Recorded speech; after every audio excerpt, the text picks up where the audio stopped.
Greetings YouTube. Today's video starts out outside. The first thing we have is this really cool red wooden saw.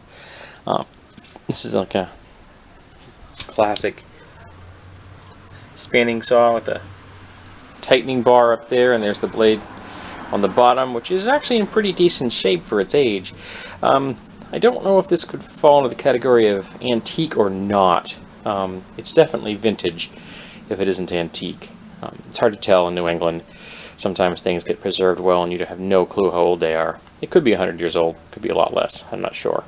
But I picked that up for $5 at an estate sale along with this shovel. Now, a while back I picked up this shovel because I wanted to turn it into a weighted shovel for hammering into the earth. Then I found this, and this has some big advantages over that shovel. This has a reinforced blade, which is good, but most importantly, it has a steel shaft. So I don't have to add a steel shaft to this. I'm going to want to beef up this collar because I'm going to be sliding a weight up and down on this thing and hammering a weight onto it so that I can then recreate the type of shovel that I saw online. I don't really know. This is a contractor's quality shovel. I don't know the brand. I haven't poked around on it and see if this actually stamped in the steel or not. But I got that for $5. So that was a pretty good deal, along with some other things that will be in the next section. So I'm just going to donate that smaller shovel because I don't need it now. I only paid $2 for it, so it's not a big loss on my part because I didn't know I was going to find this. Now I'm going to have to beef up that collar and then take off that handle. Hopefully I can get it off without harming it. That would be nice. That way I can reuse it. Or if I have to cut it, I'll cut it as cleanly as possible and I'll epoxy it back in place. So kind of like the handle. It's a good. It also means that the weight I'm going to put on there would not fly off, which is also a good thing. And then the weight I will put in there will hopefully be about 12 to 18 inches in length. So I have enough space to sort of slide it up and down. So we'll see how that goes. And I'm going to want to deburr the inside diameter of that so that it doesn't just strip the coating right off the steel. But again, I'm trying to recreate a very expensive shovel rather, out of a less expensive shovel. I almost said saw because I'm staring at a saw. So there, that's the first section of bargains. Now, go on the inside. Okay, now that we're inside, the first thing we have is a phrenology poster, and this is a gift for my therapist. This will make his job so much easier. And we have a book called An Atlas of Fantasy, which is a collection of fictional places, which is just awesome. At least I got it for $1. Then we have Henri Matisse, Art for Children, and Pablo Picasso, Art for Children. I bought those for my therapist. He does art therapy.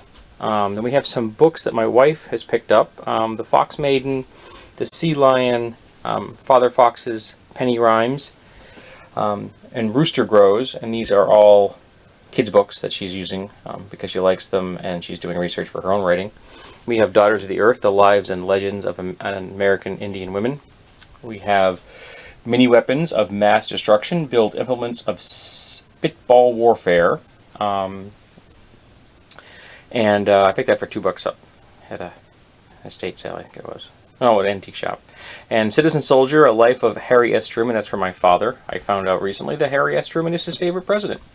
And we have Cricket Songs, Japanese haiku, translated by Harry Ben, I guess. I'm a fan of haiku. We have Famous Last Words and Tombstone Humor, which I've already taken a peek at, and it was quite interesting. So, kind of a book-heavy week so far, but that's sometimes that's the way it is. On to section 3. Next we have Gemini, an extended autobiographical statement on my first 25 years of being a black poet by Nikki Giovanni. We have Inside. I'm a big fan of the Inside the Actor Studios with James Lipton, and this is further stories from his recollections and his show, so I thought that would be kind of cool.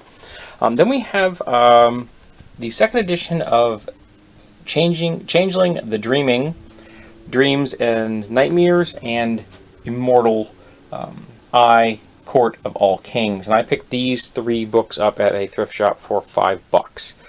I'd never read Changeling. I looked at the original Vampire. I thought it was silly. I looked at the original Werewolf, and I thought, wow, there's no rules here, which really annoyed an acquaintance I had, because he's like, that's the crunchiest White Wolf book there is. But I didn't see it. But I'm older now, so maybe I'll just take a look at this and see if it's any good or not. And again, it's a hardcover and 2 soft covers for $5. That's not a bad deal. Then we have Elysium, which was all right. It was pretty. Sucker Punch, which I have not seen. Source Code, which I also have not seen, and 2 versions of A Christmas Carol, one from 1923 and one from 1926. They're both silent. Now we have a scarf, which is 8 feet long, which I picked up for a coworker, because you can't go wrong with a scarf when it comes to a gift. We have a foo dog from Okinawa, which obviously it's a tourist piece, but it was kind of cute. My wife been looking for a foo dog, and I'd like to get a cement one to put outside. That would be cool. Haven't found one of those yet. Then we have 2 Christmas containers. That's a tin, and this is a more of a cardboard box covered with something. And I bought those strictly as boxes to put other gifts in, and got them real cheap. It's like $2 and $1. So we're just going to use those for packaging. On to the last section, which I think is all gear. The first thing we have is a Timbuk2 bag. I don't know what model this is.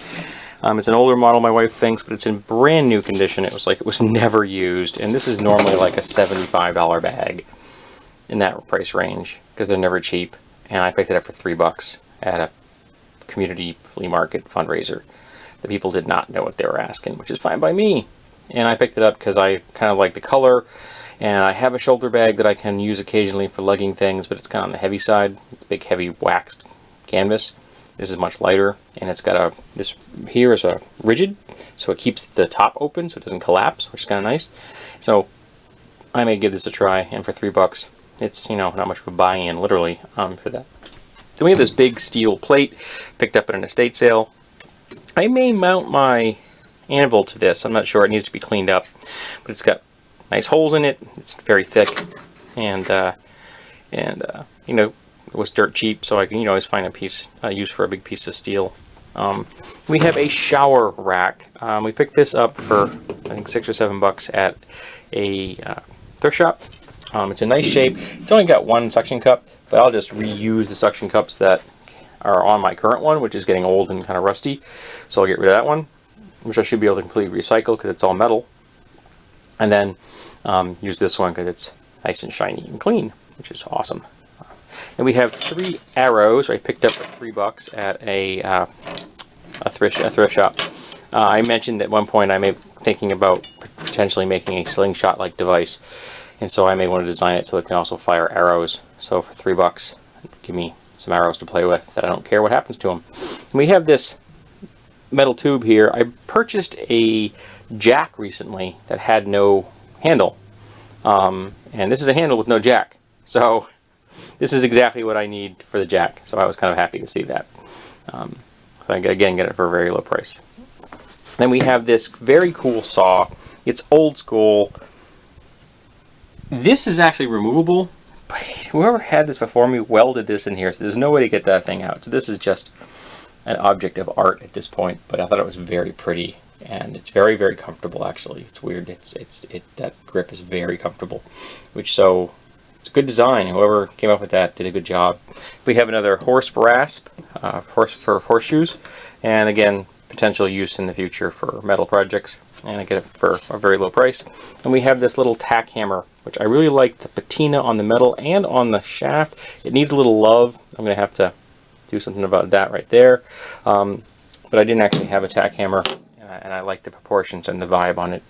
And I got these 3 things, I think it was like $3. I think it was like that, $3 or $4. So that was a good deal. So this has been this week's bargains. Hope that you've enjoyed it, and tell me, what have you found lately?